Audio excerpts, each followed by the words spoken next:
اعوذ باللہ من الشیطان الرجیم بسم اللہ الرحمن الرحیم السلام علیکم ورحمۃ اللہ وبرکاتہ۔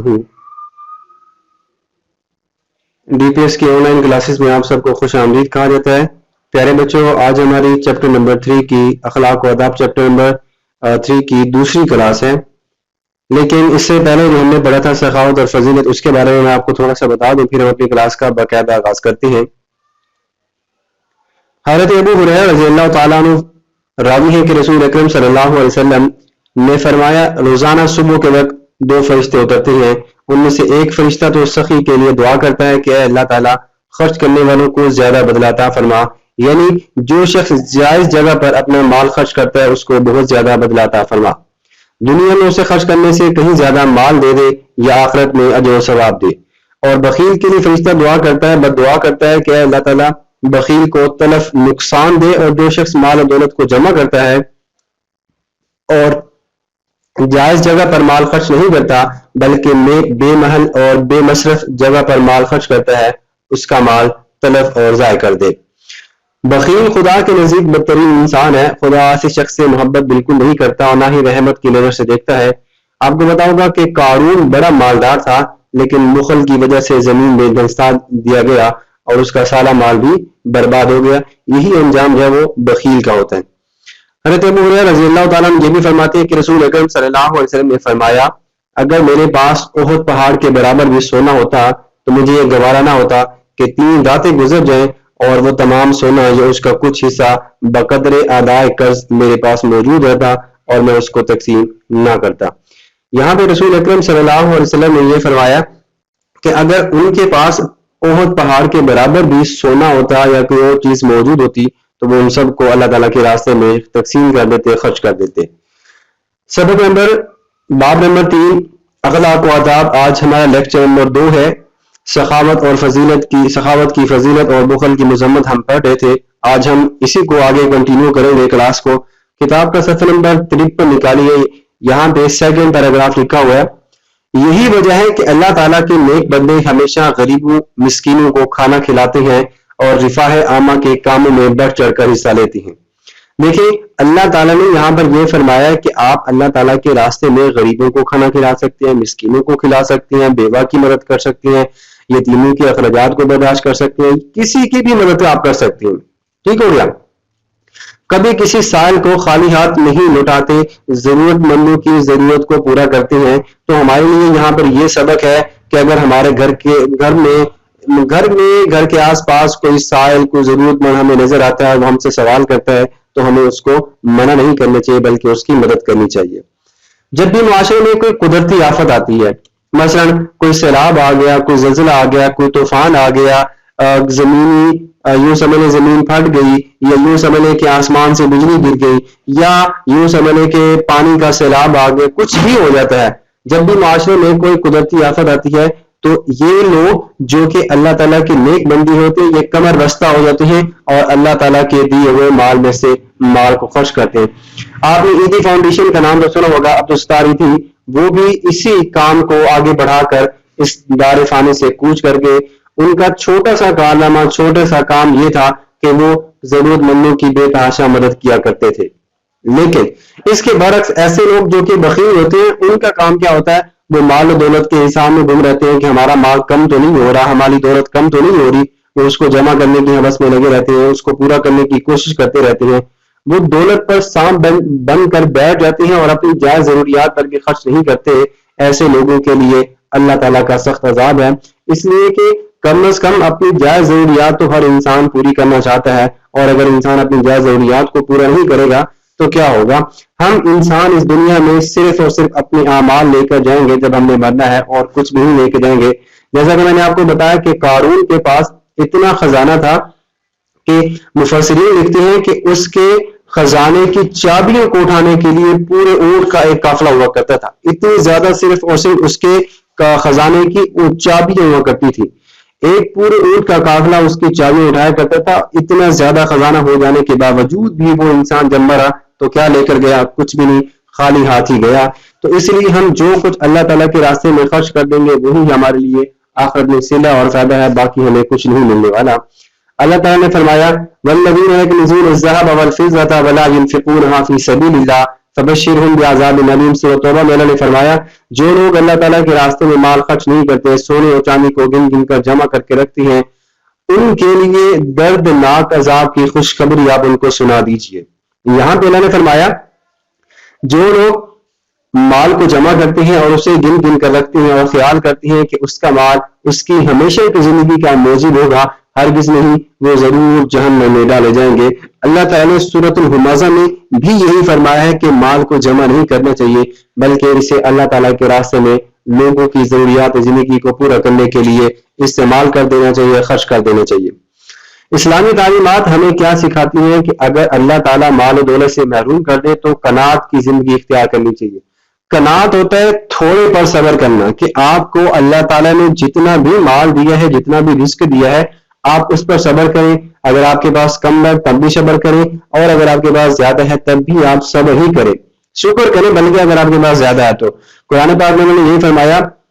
لئن شکرتم لازیدنکم ولئن کفرتم ان عذابی لشدید. اگر تم شکر کرو گے تو اللہ تعالیٰ تمہیں زیادہ عطا کرے گا، لیکن اگر تم نافرمانی کرو گے، ناشکری کرو گے، تو پھر اللہ تعالیٰ تمہیں سخت عذاب دے گا. اگر اللہ تعالیٰ مال و دولت سے محروم کر دے، مال حقیقت میں اللہ تعالیٰ کی ہی دی ہوئی امانت ہے، ہم اس کو امانت سمجھ کر اپنے لیے، اپنے گھر والوں پر خرچ کرتے ہیں اور نیک کاموں پر خرچ کرتے ہیں. ہم مال کو جو ہے وہ برے کاموں کے لیے بھی خرچ نہیں کر سکتے. اگر ہم ایسا کریں گے تو اس کا بھی ہمیں گناہ ہوگا. اس کے لیے بھی بڑی وعید آتی ہے کہ اگر آپ مال کو برے کاموں کے لیے، گناہ کے کاموں کے لیے جو ہے وہ خرچ کرتے ہیں، آپ نے شراب لے لیا، آپ نے جوا کھیل لیا، آپ نے کوئی اور کام کر لیا، حرام کاری کے لیے بھی آپ جو ہے وہ مال کو خرچ نہیں کر سکتے. اگر آپ ایسا کریں گے تو آپ ہی گنہگار ہوں گے. اگر آپ کے پاس مال و دولت کی فراوانی ہے تو آپ اس کو اللہ تعالیٰ کے راستے میں خرچ کریں، لیکن اگر آپ کے پاس مال و دولت کی کمی ہو جاتی ہے تو آپ قناعت کی زندگی اختیار کریں.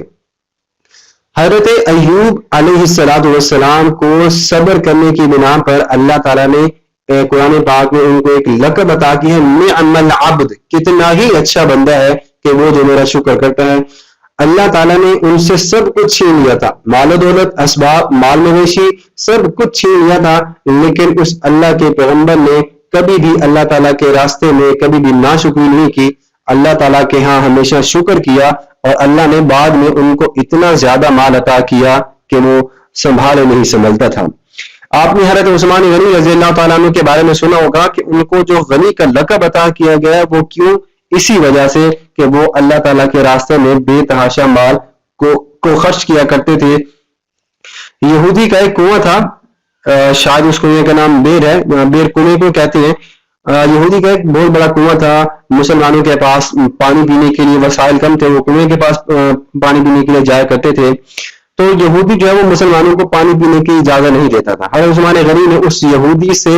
وہ کنواں خریدا، یہودی کو منہ مانگے دام دے کر، منہ مانگی رقم دے کر وہ کنواں خریدا اور مسلمانوں کے لیے وقف کر دیا، اور مسلمانوں کے جان میں جو ہے وہ سے پانی پینے لگے تھے. اب دیکھیں حضرت عثمان غنی رضی اللہ تعالیٰ عنہ کے پاس مال و دولت تھی تو وہ اللہ تعالیٰ کے راستے میں خرچ بھی بے تحاشا کیا کرتے تھے، انہیں کبھی بھی ایسا نہیں. بلکہ آپ اگر جنگوں کے واقعات پڑھیں تو حضرت عثمان غنی رضی اللہ تعالیٰ عنہ نے 100 اونٹ اور کئی گھوڑے جو ہے وہ اللہ تعالیٰ کے راستے میں خرچ کیے ہیں اور ان کو دیے ہیں تاکہ یہ دوران جنگ ہے وہ کام آ سکے.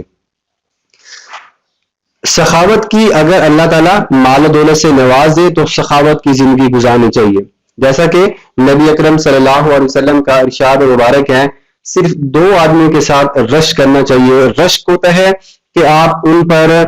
حسد کی نگاہ سے ان کو دیکھ سکتی ہیں، آپ کہہ سکتے ہیں واقعی اس بندے کو اللہ تعالیٰ نے کتنے زیادہ وہ مال و دولت عطا کیا ہے. ٹھیک ہے، ایک وہ بندہ ہوتا ہے جس کو اللہ تعالیٰ نے مال دیا اور وہ اسے صحیح جگہوں پر خرچ کرتا. یہ بات ذہن میں رکھیے گا کہ اگر آپ کو مال مل جائے، اللہ تعالیٰ جس کو مال عطا کرے تو اسے جب تک آپ صحیح جگہوں پر استعمال نہیں کریں گے اس کا کوئی فائدہ نہیں ہے. ٹھیک ہے، ایک اس بندے پر آپ رشک کر سکتے ہیں، دوسرا وہ جسے اللہ تعالیٰ نے علم و حکمت سے نوازا ہو اور وہ اس کے مطابق فیصلہ کرتا ہو اور تعلیم دیتا ہو. اگر اس کے پاس قرآن و حدیث کی تعلیم ہے، اگر اس کے پاس علم کا کوئی بھی ایک یوں سمجھ لیں کہ اس کے پاس کسی بات کا بھی، کسی ٹاپک کا بھی علم ہے اور وہ اسے لوگوں کو سکھاتا ہے، لوگوں کو فائدہ پہنچانے کے لیے اس کو سکھاتا ہے، تو ایسے انسان پر بھی رشک کرنا چاہیے. اللہ تعالیٰ کے رسول صلی اللہ علیہ وسلم نے یہاں پر ہمیں 2 انسانوں کے بارے میں یہ فرمایا. حضور اکرم صلی اللہ علیہ وسلم کا ذاتی عمل بھی یہی تھا، اور آپ صلی اللہ علیہ وسلم کا اسوہ حسنہ طریقہ کار راستہ بھی ہمیں یہی بتاتا ہے کہ نبی اکرم صلی اللہ علیہ وسلم نے ہمیشہ اللہ تعالیٰ کی راہ میں خرچ کرنے کی پہل کی۔ آپ صلی اللہ علیہ وسلم کے دروازے سے کبھی بھی کوئی سائل خالی ہاتھ نہیں گیا۔ حضرت فاطمہ رضی اللہ تعالیٰ عنہ کے بارے میں آتا ہے کہ حضرت علی رضی اللہ تعالیٰ عنہ نے ایک مرتبہ سارا دن جو ہے وہ مزدوری کے بدلے میں جو ان کو چند سکے درہم جو کچھ بھی ان کو ملا تھا وہ لے کر گھر میں آئے۔ حضرت فاطمہ رضی اللہ تعالیٰ عنہ کو انہوں نے دیے اور کہا کہ کچھ کھانے کے لیے بنا لیں۔ جب حضرت فاطمہ رضی اللہ تعالیٰ عنہ نے کچھ کھانے کے لیے بنایا، جیسے ہی بنایا تو دروازے پر ایک سائل آ جاتا ہے، تو آپ وہ سارا کھانا اسے اٹھا کر دے دیتی ہیں، پھر باقی بچا ہوا کھانا بناتی ہیں، پھر ایک اور سائل آ جاتا ہے، آپ پھر وہ اس کو دے دیتی ہیں، پھر اسی طرح ایک اور سائل آ جاتا ہے، آپ پھر وہی سارا مال اس کو لوٹا دیتی ہیں اور خود جو ہے وہ فاقے کرتی ہیں اور پانی پی کر اور کھجور کھا کر جو ہے وہ گزارا کرتی ہیں، لیکن سارا مال اللہ تعالیٰ کے راستے میں خرچ کر دیتی ہیں۔ نبی اکرم صلی اللہ علیہ وسلم کا ذاتی عمل بھی یہ تھا کہ نبی اکرم صلی اللہ علیہ وسلم کے پاس جب بھی کوئی انسان جو ہے وہ کوئی چیز دے کر جاتا تو آپ صلی اللہ علیہ وسلم شام ہونے سے پہلے وہ سب کچھ غریبوں میں بانٹ کر گھر آیا کرتے تھے، اور گھر میں آپ صلی اللہ علیہ وسلم کچھ بھی نہیں لے کر جایا کرتے تھے۔ اسی طرح آپ نے 6 کلاس میں پڑھا ہوگا کہ حضرت ابوبکر صدیق رضی اللہ تعالیٰ عنہ نے غزوہ احد کے موقع پر کس قدر جو ہے وہ انصاری سے کام لیا، سخاوت سے کام لیا کہ انہوں نے اللہ تعالیٰ کے راستے میں سارے کا سارا مال جو ہے وہ خرچ کر دیا۔ جب اللہ کے رسول صلی اللہ علیہ وسلم نے صحابہ سے چندے کی اپیل کی تھی تو حضرت عمر فاروق، حضرت عثمان غنی، حضرت ابوبکر صدیق رضی اللہ تعالیٰ عنہ سے جتنی استطاعت ہوتی تھی سب کچھ وہ اللہ تعالیٰ کے راستے میں خرچ کر دیا کرتے تھے، بڑھ چڑھ کر جو ہے وہ حصہ لیا کرتے تھے۔ تو ہمیں بھی یہی طریقہ کار اپنانا ہے، کیونکہ ہم نے نبی اکرم صلی اللہ علیہ وسلم کے طرز عمل پر زندگی گزارنی ہے، اسوہ حسنہ کے مطابق زندگی گزارنی ہے، اور وہ اس سبق میں ہمیں یہی بتاتی ہیں، یہ سکھاتی ہیں کہ ہمیشہ سخاوت کا پہلو اپنانا چاہیے، ہمیشہ بڑھ چڑھ کر جو ہے وہ اللہ تعالیٰ کے راستے میں مال خرچ کرنا چاہیے، غریبوں کی، مساکین کی، یا کسی بھی جگہ پر آپ ضرورت محسوس کر رہے ہیں کہ اس جگہ پر آپ کو مالی امداد کی ضرورت ہے تو آپ اس کی مدد کر سکتے ہیں۔ ایون کہ آپ اپنے کلاس فیلوز، یا آپ یہ دیکھیں کہ آپ کو راستے میں کوئی انسان نظر آ رہا ہے اور وہ انسان آپ کو غریب نظر آتا ہے، مسافر ہے، یا کوئی فقراء مساکین میں سے نظر آتا ہے تو آپ اس کی بھی مالی امداد کر سکتے ہیں۔ آپ اپنے ساتھی طلباء کی مدد کر سکتے ہیں اور انہیں بتائے بغیر بھی آپ ان کی مدد کر سکتے ہیں۔ آپ بتائیں نہیں، اگر آپ بتائیں گے تو یوں سمجھ لو کہ ریاکاری میں وہ نہ آ جائے، اس لیے آپ چھپ کر مدد کریں، چھپ کر جو ہے وہ اللہ تعالیٰ کے راستے میں مال خرچ کریں۔ پھر اللہ فرماتا ہے ان اللہ یرزق من یشاء بغیر حساب، اللہ تعالیٰ ایسے لوگوں کو بغیر حساب کے اتنا زیادہ جو ہے وہ رزق عطا کرتا ہے۔ تو آج کی کلاس ہماری یہیں تک ہے۔ اس سبق کو دوبارہ دیکھیے گا، ویڈیو کو دوبارہ دیکھیے گا، اگر کسی چیز کی سمجھ نہ آئی ہو تو آپ پوچھ سکتے ہیں۔ ہم اگلی کلاس میں انشاءاللہ اس سے آگے ریڈنگ بھی پڑھیں گے اور اس کو سمجھیں گے بھی، اور باقی آپ کے سوال جواب انشاءاللہ ہم مشق جب پڑھیں گے اس کو حل کریں گے تو ہم اس میں کور کر لیں گے۔ ٹھیک ہو گیا بچوں؟ اگر کسی چیز کی سمجھ نہیں تو آپ پوچھ سکتے ہیں۔ مزید اپنا بہت سارا خیال رکھیے گا اور سبق کو اچھے سے پڑھ لیجیے گا۔ اللہ حافظ۔